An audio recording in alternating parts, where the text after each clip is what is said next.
Carga eléctrica y la ley de Coulomb. Conceptos.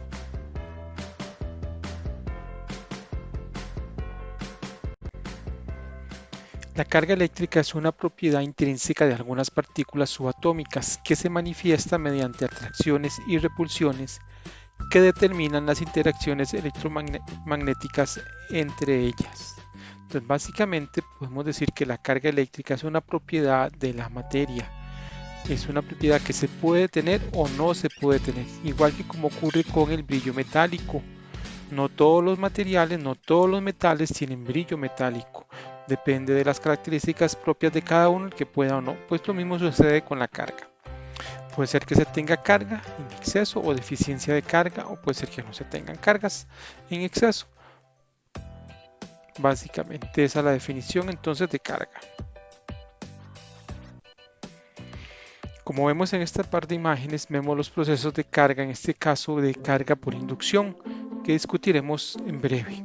Básicamente, todo este análisis de cargas surge del estudio que hizo el señor Benjamin Franklin en el año de 1700, algo por ahí, 730 puede ser, donde él trató de buscar respuestas a ese tipo de experimentos de por qué la regla atraía los pedacitos de papel o por qué esta varita cargada atraía esa esfera. Entonces, dentro de las conclusiones a las que llegó él luego de sus experimentos es que tenemos dos tipos de cargas. Cargas positivas, cargas negativas. Por lo tanto, dos tipos de fuerzas, fuerzas de atracción, fuerzas de repulsión entre las cargas. Entonces, por ejemplo, si enfrentamos dos cargas iguales como dos protones, como lo vemos acá en la parte inferior, son cargas iguales y por lo tanto entre ellas se va a dar una repulsión. Entonces vea que las dos líneas de fuerza tratan de alejar, de separar las cargas.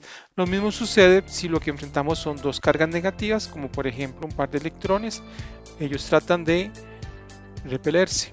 Por lo tanto, es una fuerza de repulsión, una fuerza que trata de separarlos. Mientras que si enfrentamos cargas diferentes, una carga positiva y una carga negativa, como un electrón y un protón, ahí lo que se da es una fuerza de atracción. Entonces vea que el protón trata de irse hacia el electrón y de igual forma el electrón de irse hacia el protón. Como lo vemos acá en esta otra animacióncita del lado derecho. Dos cargas diferentes se atraen, dos cargas iguales se repelen. Entonces vea que las cargas positivas al ser iguales tratan de separarse, de alejarse, mientras que las otras que son cargas diferentes, una positiva y una negativa, tratan de acercarse entre sí. Una fuerza de atracción y las de las dos cargas positivas una fuerza de repulsión. Propiedades de las cargas eléctricas. Bueno, la primera propiedad que tenemos es que la fuerza entre las cargas varía con el inverso al cuadrado de su separación. Que la carga se conserva. Es otra de las propiedades que tenemos, entonces no hay creación de carga, sino lo que se da siempre es una transferencia de carga. Por ejemplo, cuando frotamos una regla sobre nuestro cabello, lo que estamos haciendo es transfiriendo cargas del cabello hacia la regla, como lo vemos acá en este experimentito de la lámina del lado derecho. Y por último, vamos a hablar de que la carga está cuantizada. Y por cuantizado lo que vamos a entender es que la carga siempre la vamos a poder expresar como un número multiplicado por la carga fundamental. Entonces la carga la vamos a representar con la letra Q y sería N por E, donde es la carga fundamental. Recordemos que la carga fundamental es la carga del electrón o el protón, 1,6 por 10 a la menos 19 coulombs. Esta es de la unidad de carga que es el coulombs. Entonces eso es lo que vamos a entender nosotros por carga cuantizada. Un número, cualquier número, entero, incluso puede ser fracción, que multiplica esa carga fundamental que es la carga del electrón, que la representamos con la letra E. Entonces, la carga eléctrica es una magnitud fundamental de la física, responsable de interacción electromagnética. En el sistema internacional, la carga la vamos a medir en coulombs o coulombios, como queramos, y lo representamos con la letra C mayúscula. El coulomb está definido como la multiplicación del amperio por segundo. Eso nos va a dar el coulomb. Bueno, el coulombs es una unidad muy grande, por lo tanto casi siempre vamos a utilizar múltiplos y submúltiplos de esta unidad. Y los submúltiplos que vamos a utilizar son por lo general microcoulombs, que quiere decir 10 a la menos 6 coulombs, nanocoulombs, 1 por 10 a la menos 9 coulombs, o incluso, que ya sería una carga un poquito grande, milicoulombs. Entonces micro, nano y mili, mu, n y m. Incluso podríamos utilizar picocoulombs, 10 a la menos 12, pero casi nunca los valores grandes. Carga por inducción. Si acercamos un objeto con carga a una superficie conductora aún sin contacto físico, los electrones se mueven en la superficie conductora. Cuando permitimos que las cargas salgan o entren en un conductor por contacto, decimos que lo estamos poniendo a tierra, y el conductor, luego de su desconexión, queda cargado por inducción. Entonces aquí lo vemos muy fácil, el ejemplo de carga por inducción en esta esfera. La esfera es una esfera neutra. A la hora de acercarle una barrita con la mano del lado izquierdo, vea que se reacomodan las cargas de esa esfera, yéndose las positivas hacia el lado de la barra y las negativas al otro extremo. Cuando le acercamos la otra mano y tocamos, estamos creando una conducción y provocamos el abandono de esas cargas negativas que se corrieron hacia ese lado y que están deseando irse. Retiramos la mano y retiramos la barra, y vean que la esfera ahora ha quedado con cargas positivas, quedó cargada por inducción. Eso es un proceso de carga por inducción. Bueno, veamos este video sobre algunos experimentos. Hoy les voy a enseñar a hacer 3 experimentos que tienen que ver con la electroestática, que están muy fáciles de hacer y que pueden hacer en su casa. Pero antes les tengo que dar una pequeña introducción de cómo funciona la electroestática. Toda la materia que conocemos, o sea, de lo que estoy hecho yo, de lo que está hecho la cámara con la que estoy grabando esto, está hecho de átomos. Los átomos tienen electrones y protones. Cuando un material está cargado igual de electrones que de protones, se le llama que tiene una carga neutra, o sea que no pasa nada cuando lo tocas. Por ejemplo, cuando yo toco esta cámara no me pasa nada porque los dos estamos neutro. Pero hay algunos materiales que tienden a ganar electrones o perderlos cuando tocan otro objeto. O sea, cuando los dos se tocan, uno pierde electrones y el otro gana electrones y se carga. Es por eso que hay veces que cuando tocas una puerta de metal te da un toque. Una vez sabiendo esto, ya podemos pasar con los siguientes experimentos. Para el primer experimento, lo único que vamos a necesitar es un globo y un pedazo de bolsa como de supermercado. Lo único que tenemos que hacer es frotar ambos objetos contra nuestro pelo, y una vez que lo hayas hecho, estos dos se van a repeler.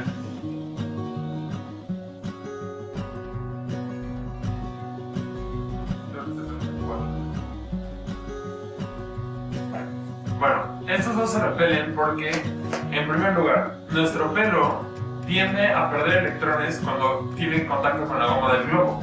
Entonces, cuando nosotros tenemos contacto con él, el globo le roba electrones y se carga de electrones, mientras que nuestro pelo pierde electrones.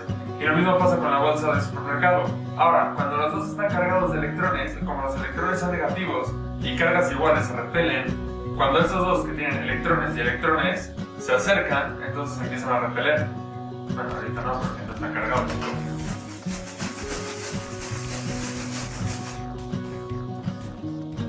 Ahora sí. Para el siguiente experimento vas a necesitar un globo y un poco de papel picado.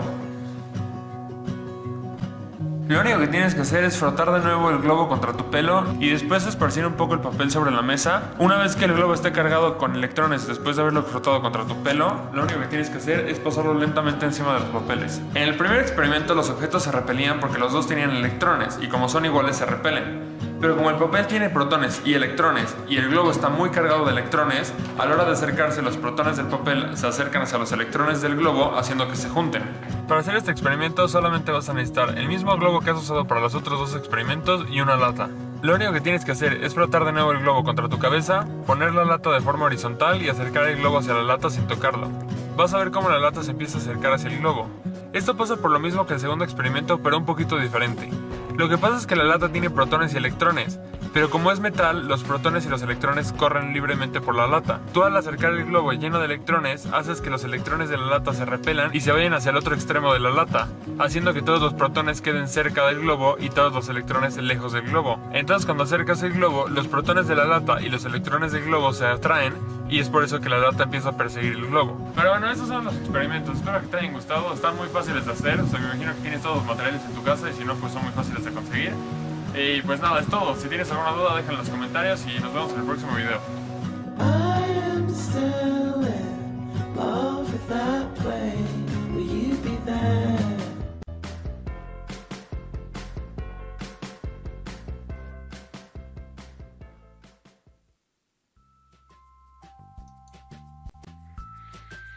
Ley de Coulomb. La ley de Coulomb dice que la magnitud de cada una de las fuerzas eléctricas con que interactúan dos cargas puntuales es directamente proporcional al producto de las cargas e inversamente proporcional al cuadrado de la distancia que las separa. Entonces vea que nos está dando ya la idea de cómo podemos cuantificar esa fuerza.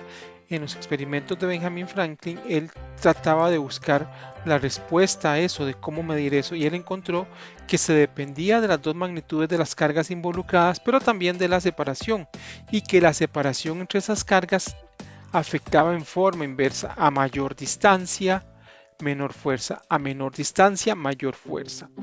Y que específicamente logró encontrar cuando hizo sus experimentos que era una dependencia inversa cuadrada.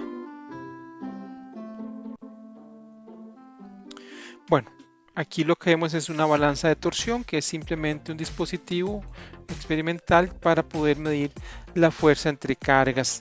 Sobre la esfera roja lo que se hace es depositar carga, y a la hora de entonces acercarse la otra esfera va a darse una interacción entre ellas, de manera que ese movimiento, esa torsión que se va a dar, se va a transportar a un resorte de torsión, que es pues como un resorte no de un hilo, sino como de hecho de una lámina, y esta torsión se traslada arriba, como lo vemos, hacia la fuerza. Entonces, si yo cuantifico la fuerza que experimenta el resorte, corresponderá a la misma fuerza que está experimentando las cargas, porque es la fuerza de las cargas la que está provocando ese movimiento del resorte de torsión. Eso es pues una balanza de torsión, y así es como se cuantifica o se ha podido cuantificar la fuerza entre cargas.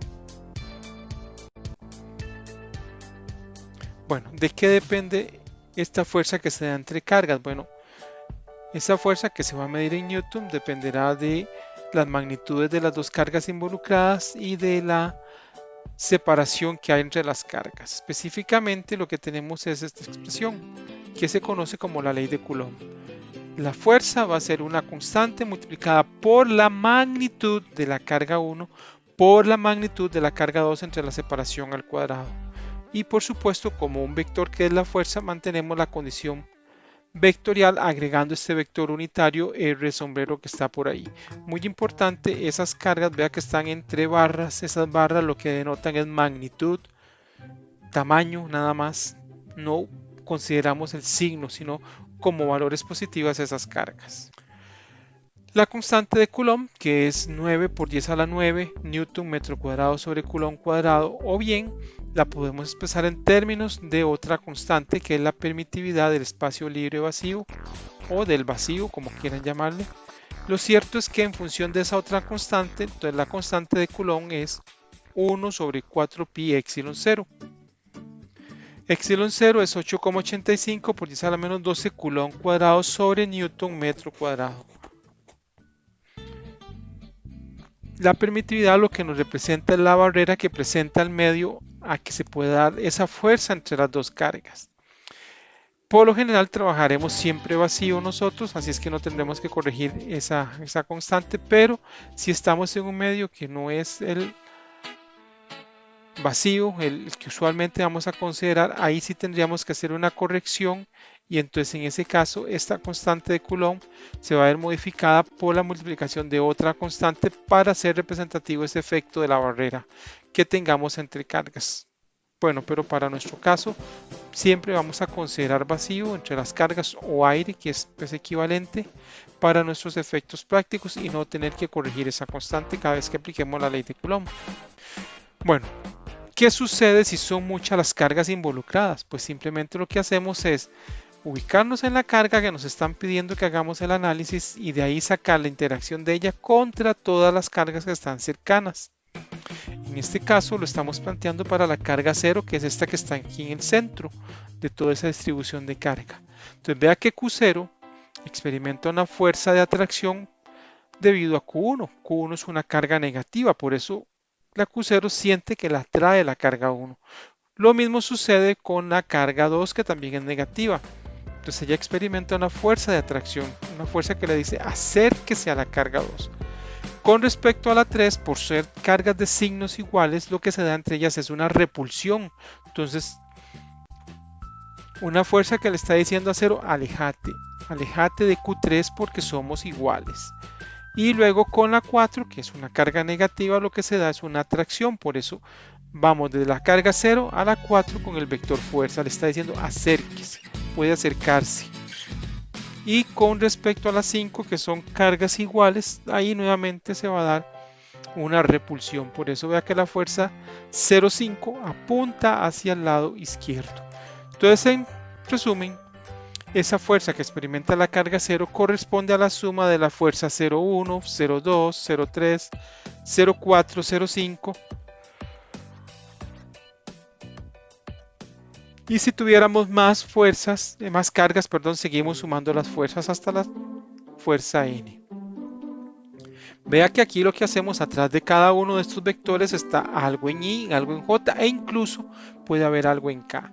¿Y qué tendríamos que hacer? Pues sumar lo de i de la 1, lo de i de la 2, lo de i de la 3, lo de i de la 4 y así hasta acabar todo eso. Así es como se determina la fuerza de una carga cuando está inmersa en otra cantidad de cargas grandes. Ley de Coulomb. Por lo tanto, lo que tengo que hacer es cortar la baraja por la mitad.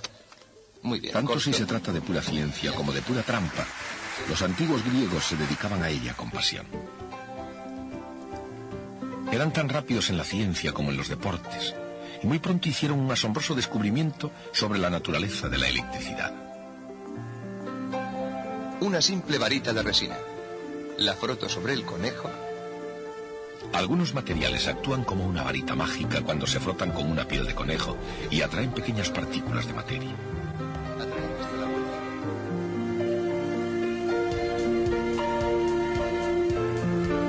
Finalmente, los científicos serían capaces de explicar exactamente cómo funciona realmente este fenómeno, la electricidad.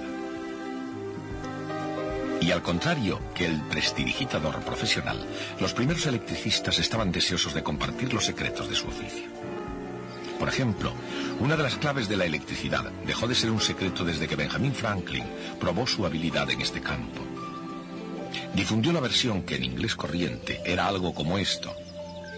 Algo llamado carga, la carga eléctrica, es la causa de la fuerza eléctrica. Fue genial con reservas. Pero ¿cuál era la conexión entre carga y fuerza?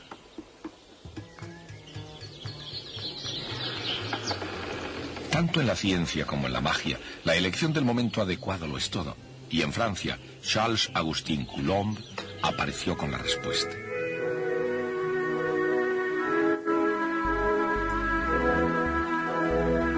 El experimento de Coulomb, que reveló la relación entre carga y fuerza, sería verificado por otros científicos y lo más importante es que sería descrito en términos matemáticos sencillos.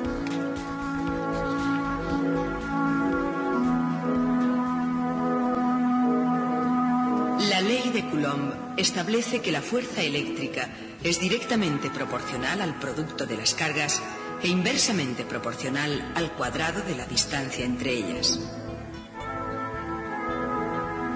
Además hay dos tipos de carga, positiva y negativa. Cuando la electricidad actúa entre cargas de signo diferente, hace que se atraigan. Pero cuando actúa entre cargas de igual signo, éstas se repelen.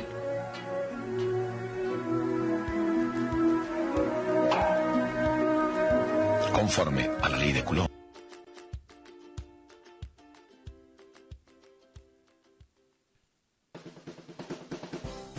Bueno, como lo vemos acá, la ley de Coulomb lo que dice es que La fuerza que experimenta es igual al producto de la constante de Coulomb por la magnitud de las cargas entre la separación que hay entre ellas al cuadrado, manteniendo la condición de vector por acá. Bueno, los materiales, como vemos y como hemos venido observando en toda esta serie de láminas, tienen características particulares. En el caso de los experimentos con los que jugó Benjamin Franklin, la regla tenía que ser de un material que permitiera que las cargas se pudieran depositar sobre ella. En ese caso es porque el material no corresponde a este que vemos acá, que es un conductor.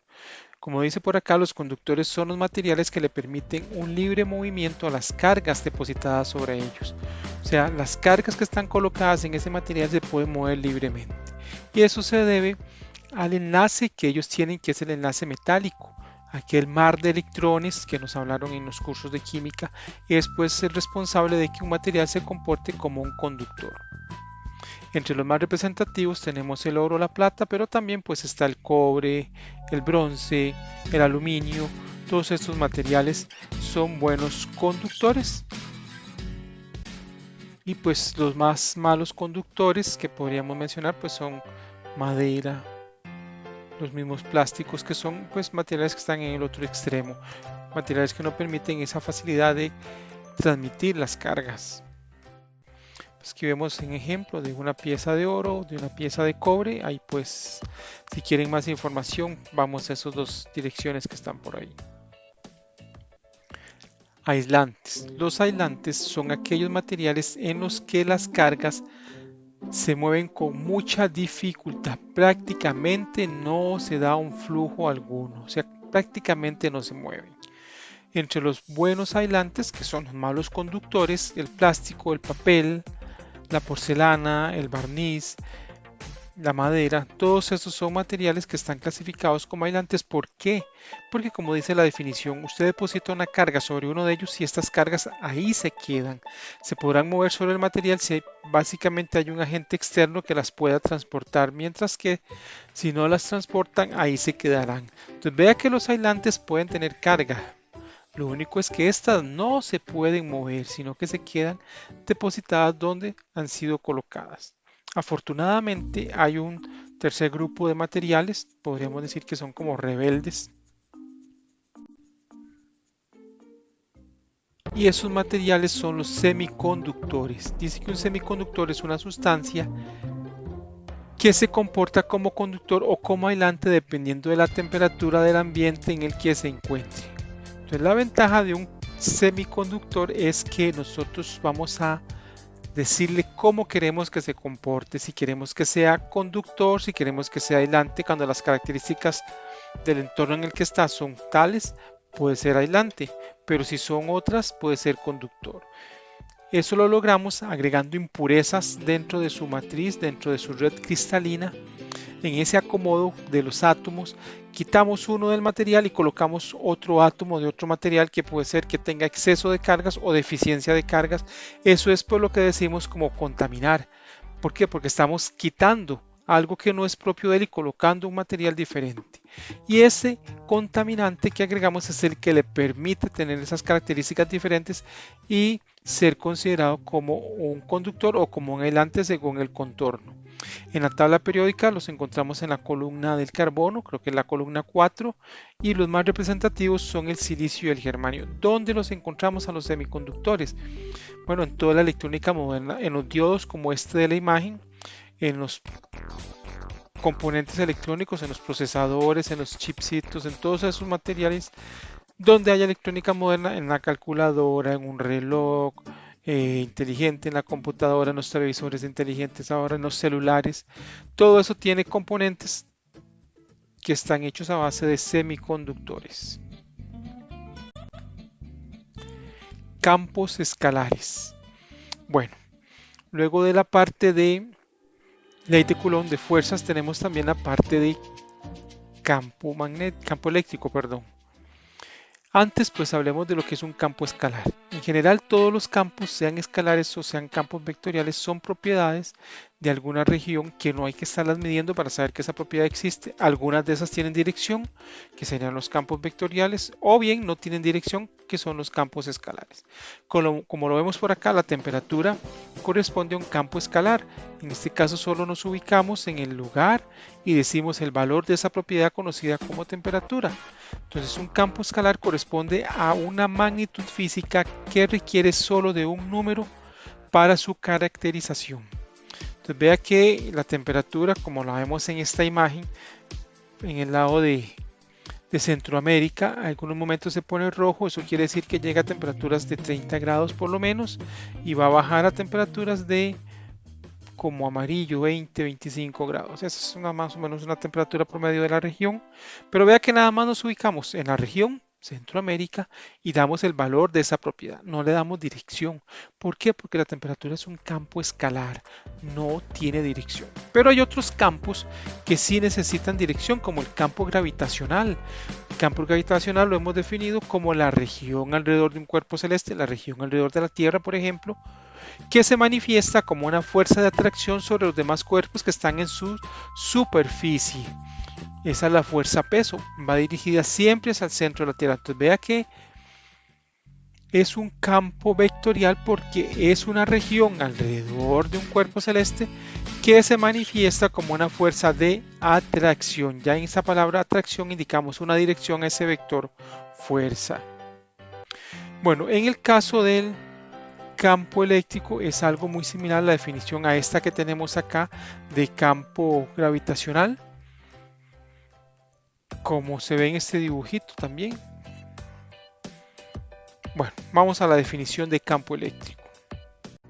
Dice que el campo eléctrico es una propiedad del espacio, una región alrededor de una carga que se manifiesta como una fuerza de atracción o repulsión sobre otras cargas cercanas. Entonces vea que es la región alrededor de una carga, que se va a manifestar como una fuerza sobre las cargas cercanas. Y esa fuerza puede ser de atracción o repulsión. Ahí le estamos dando dirección.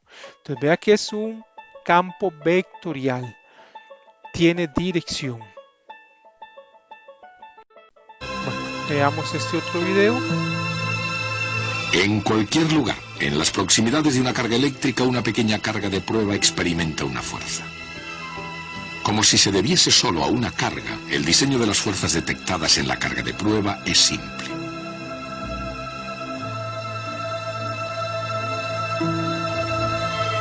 Es más complejo en el caso de dos cargas opuestas.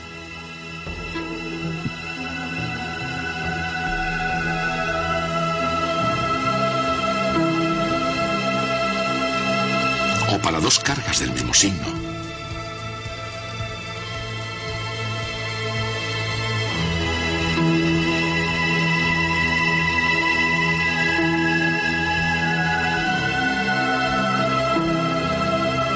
Y más complejo aún para disposiciones más complicadas.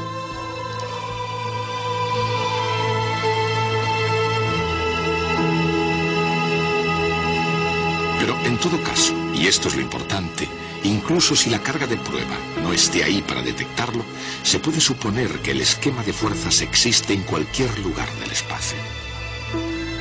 Esa es la esencia del concepto de campo.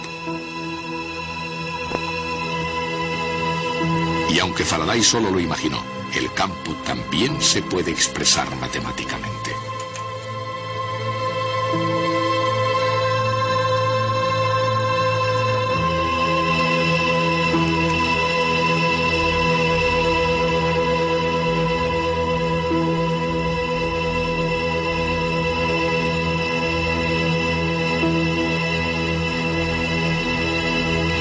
La fuerza que actúa sobre una carga de prueba en cualquier punto del espacio es igual a la carga de prueba multiplicada por una magnitud debida solo a las otras cargas.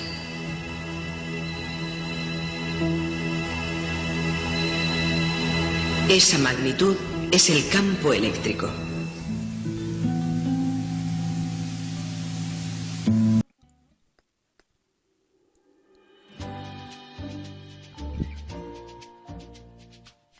Bueno, en el video acabamos de ver cómo se puede determinar este campo eléctrico.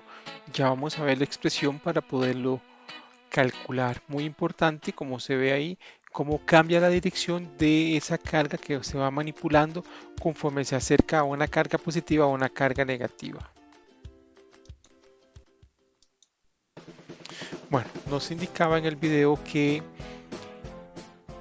ese campo eléctrico lo vamos a determinar a partir de una fuerza por unidad de carga. En este caso, esa carga que utilizamos se conoce como carga de prueba. Vea que los efectos de esta carga de prueba, esta Q sub 0, no son representativos en el valor del cálculo del campo eléctrico. Vean que en la expresión final no aparece ya esa carga de prueba. No tuvimos que calcularla o saber su valor para poder determinar ese campo eléctrico. Entonces el campo eléctrico, que es un vector, por eso aparece el vector unitario aquí, es la magnitud de la carga multiplicada por la constante de Coulomb entre la separación al cuadrado. ¿Cuál separación? Bueno, del punto donde yo quiero o donde se quiere calcular el campo hacia la carga. El campo eléctrico lo vamos a medir por lo tanto en Newton sobre Coulomb. La constante de Coulomb, Newton metro cuadrado sobre Coulomb cuadrado, 9 por 10 a la 9. Q sub 0 la carga de prueba y Q sub 1 la carga involucrada. R es la separación que hay entre la carga de prueba y la carga Q sub 1. La carga de prueba siempre la colocamos en el punto donde queremos averiguar ese campo. Bueno, la carga de prueba. La carga de prueba tiene dos características muy importantes para que pueda ser considerada como carga de prueba, y una es siempre positiva. Ese Q sub 0 que hablábamos ahí es una carga de prueba que es positiva. Para todos los casos la consideraremos como una carga positiva. Y el otro requisito que le ponemos, la otra característica, es que tenga un valor muy pequeño. ¿Para qué le ponemos esas restricciones? Bueno, porque lo que queremos es que esa carga no altere la distribución de las otras cargas, que cuando la acercamos a un conjunto de cargas, su efecto no desacomode ese arreglo de cargas, de manera que no sea notoria la presencia de ella, y eso lo logramos haciéndola positiva y haciéndola muy pequeña. Si le damos esas dos características a esa carga de prueba, logra convertirse entonces en una carga que no va a cumplir ningún efecto de modificación de las otras cargas, sino que simplemente sirve como una herramienta, como una vía que nos permite de alguna manera calcular ese campo eléctrico. Sin embargo, él no tomará parte de los resultados, no va a ser un valor que tenga que considerarse para poder determinar ese campo. Algo así como los catalizadores en las reacciones químicas. Un catalizador o un catalítico lo que hace es acelerar la reacción química para que se dé, pero él no es parte de los productos de esa reacción, sino que al final él queda tal cual ingresó esa sustancia. Lo mismo sucede acá con la carga de prueba. Ella no está involucrada en el cálculo de ese campo eléctrico, pero sirve para poderlo determinar. Para calcular el campo eléctrico en un punto P debido a un grupo de cargas puntuales, primero se va a determinar los vectores de campo eléctrico en el punto P uno por uno, y enseguida se sumarán para obtener el vector total. Entonces, si tenemos que calcularlo de alguna manera, aquí vemos la expresión, la constante K por la sumatoria de Q sub I entre R sub I, manteniendo la condición de vector unitario ahí. Entonces vemos un conjunto de cargas. Tenemos la carga Q0 en el centro. Entonces, ¿qué siente esa carga de prueba? Positiva y muy pequeña, para no alterar el acomodo de esas otras tres cargas.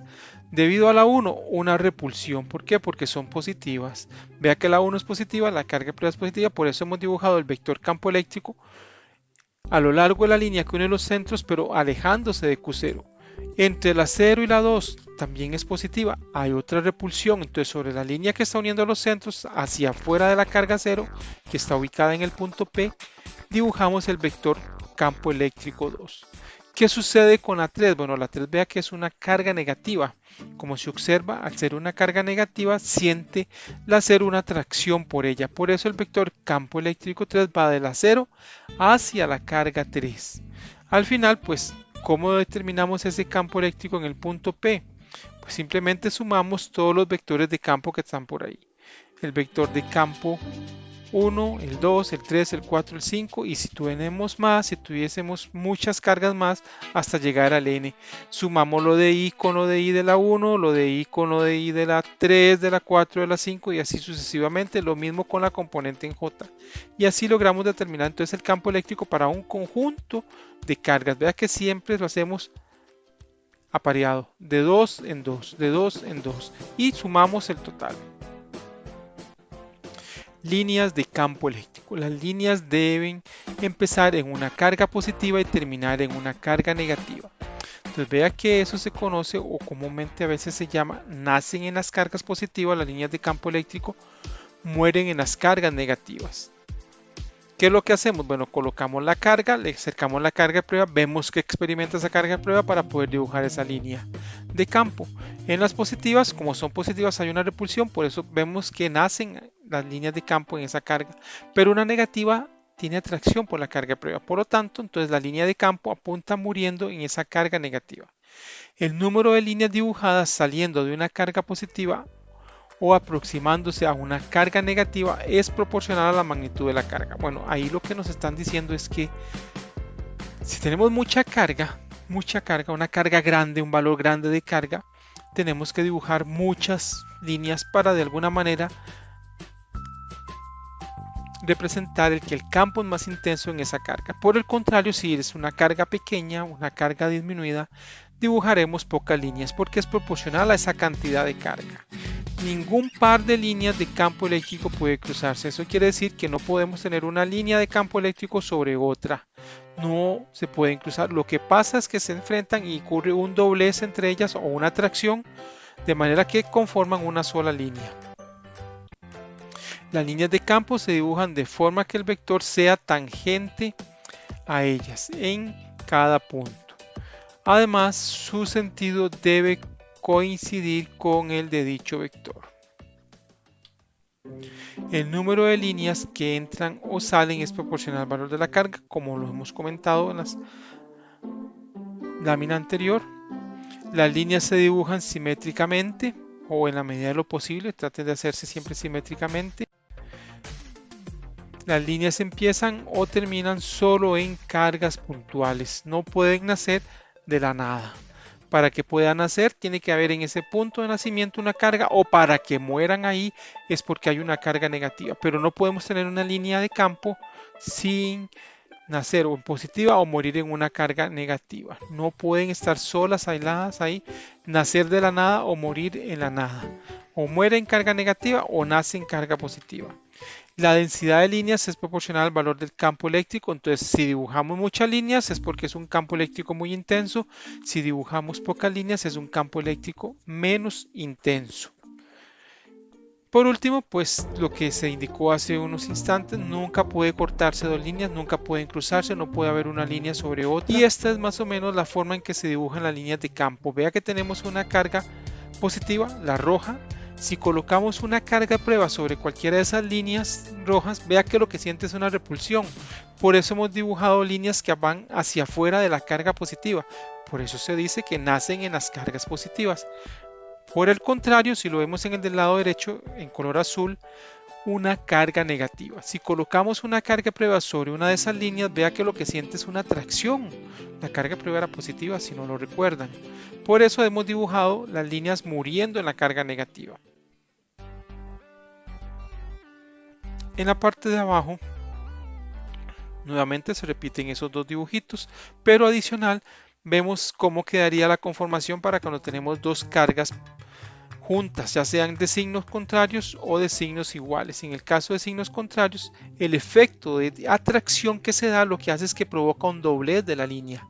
Entonces vea cómo se atraen esas líneas y se curvan de la carga positiva hacia la carga negativa. Por el contrario, en el punto D vemos dos cargas iguales, dos cargas positivas. Entonces vea que ese efecto de acercar cargas iguales lo que provoca es una repulsión de esa línea, por eso se doblan hacia afuera, siempre naciendo en esas cargas porque son positivas. Si ese dibujo D fuese pero para cargas negativas sería igual, nada más que las flechas dirección contraria, muriendo en la carga, pero siempre un efecto de repulsión por tener cargas de signos iguales. Aquí lo vemos en una manera más ampliada, ese dipolo que hemos conversado al final, cómo se van construyendo esas líneas. Se vea muy curioso acá que como ambas cargas son iguales, dibujamos la misma cantidad de líneas del lado azul que del lado positivo o lado naranja. Lo mismo pues cuando son de signos iguales, vea la repulsión que se da entre esas líneas, cómo se abren esas líneas, cómo se tiran hacia afuera. Bueno, en esta animación vemos que el comportamiento de las líneas conforme las cargas se mueven.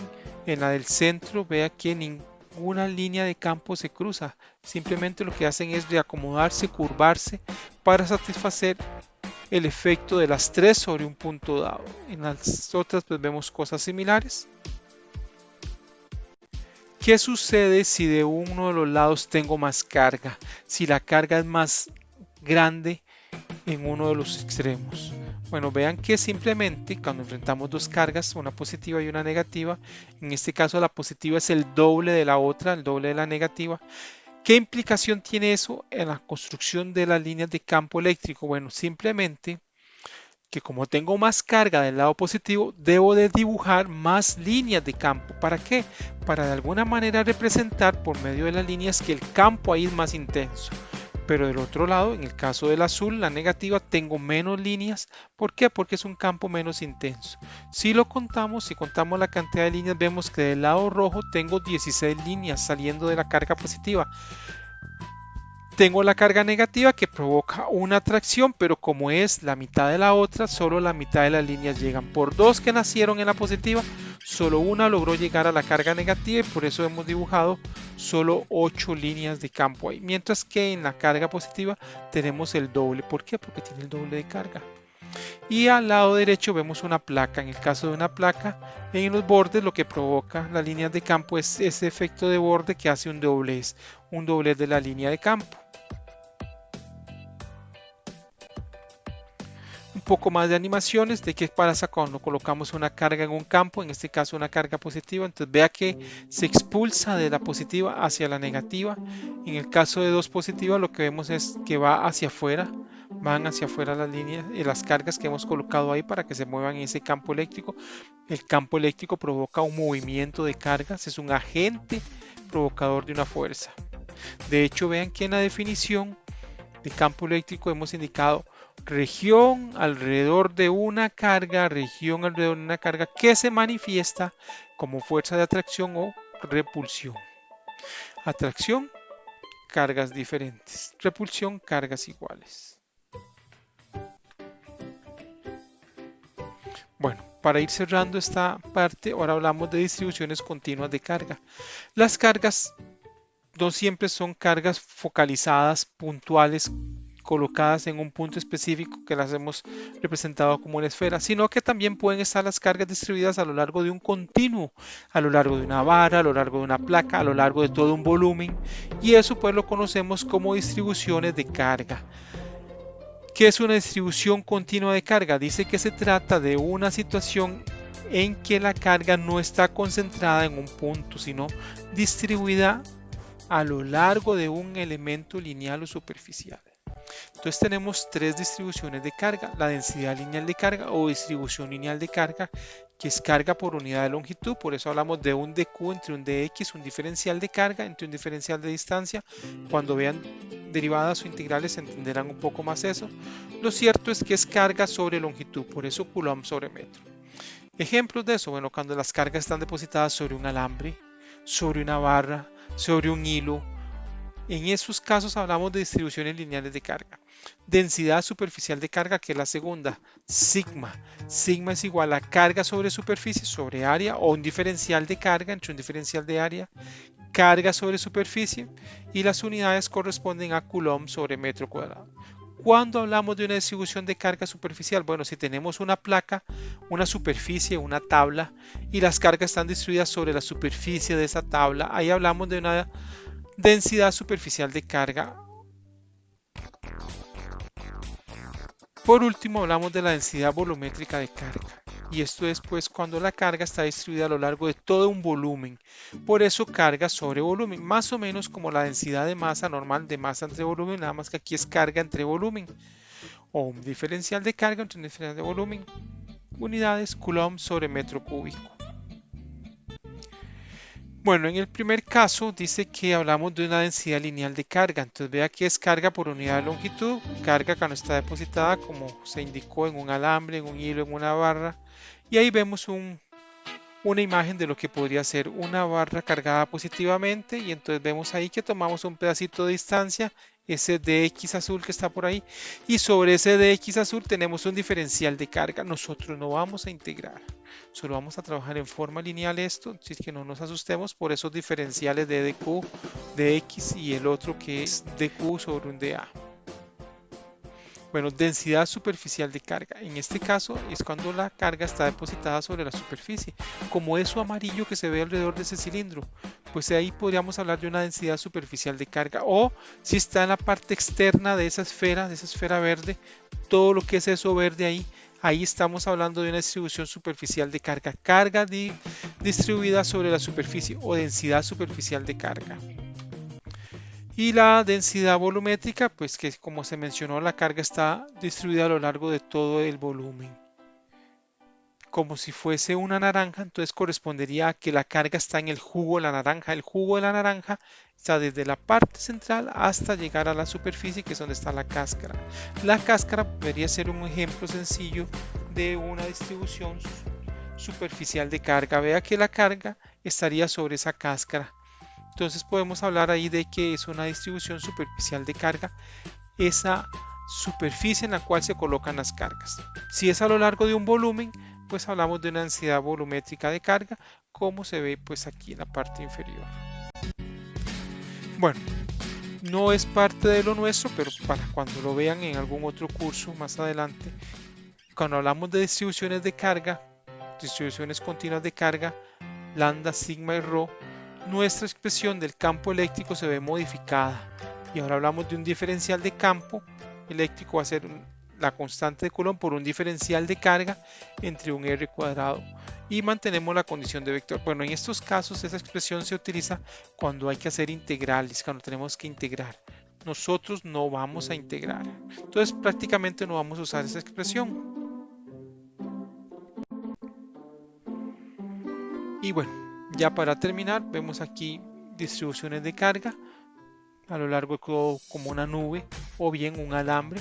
No siempre pueden ser lineales, pueden ser curvos. Lo cierto es que esas son las distribuciones continuas de carga.